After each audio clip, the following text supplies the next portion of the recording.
Kenapa menurut gue penting yang namanya Board of Peace ini? Even mungkin buat kalian kalau pakai perasaan kayaknya nggak bagus sih join namanya. By the way, gue pro Palestina asal lu tahu aja ya. Gue sampai diserang nih banyak haters ketika tahu gue ngirim bunga ke Afrika Selatan guys. Karena waktu itu ya Afrika Selatan itu satu-satunya yang berani membawa Israel ke mahkamah internasional karena mereka udah membombardir Palestina sadis, brutal. Dan gara-gara gue pro Afrika, gue pro Palestina, banyak banget haters guys. Tapi tetap sekali lagi ya, lu itu harus berpikir secara waras, pakai logika guys. Logikanya gini, dunia ini sekarang lagi terbagi-bagi guys, kekuatan dunia ini. Ini udah masuk ke opini gue, jadi bukan opini Sugiono, bukan opini si Prabowo lah, enggak, ini opini gue pribadi. Dunia itu sekarang lagi terbagi-bagi guys. Zaman dulu penguasa dunia ini Uni Soviet sama Amerika Serikat. Terus kemudian Uni Soviet bubar guys, melemah lah, Rusia lahir. Tapi nggak bisa menggantikan posisinya Uni Soviet. Akibatnya Amerika Serikat bercokong sendirian sebagai negara adik kuasa paling kuat di dunia ini. Nah sekarang negara adik kuasa ini mendapatkan tantangan karena lahir negara-negara yang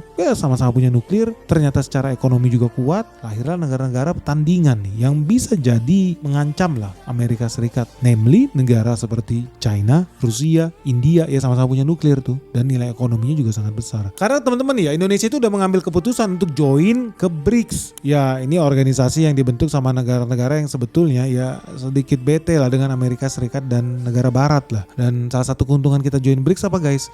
Yang pertama ya, kita bisa belanja barang sesama negara anggota BRICS itu nggak mesti pakai dolar.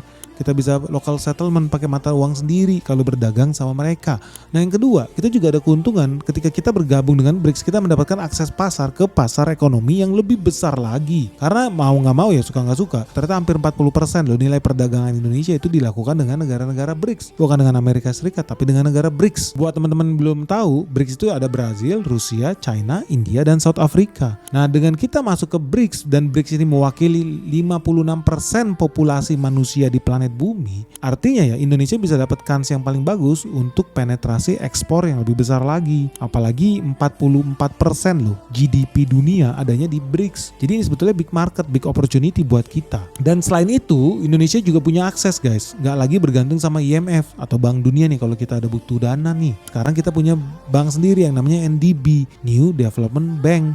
Dan mereka bisa kasih pinjaman nih kalau Indonesia mau bikin infrastruktur, pinjaman buat bangun sesuatu lah. Ya pokoknya pinjaman buat negara berkembang, Indonesia bisa ngutang nih pakai banknya BRICS yang namanya New Development Bank. Jadi dari situ teman-teman bisa lihat ya bahwa Indonesia ya banyak untungnya juga join dengan BRICS, apalagi kita ada surplus dagang.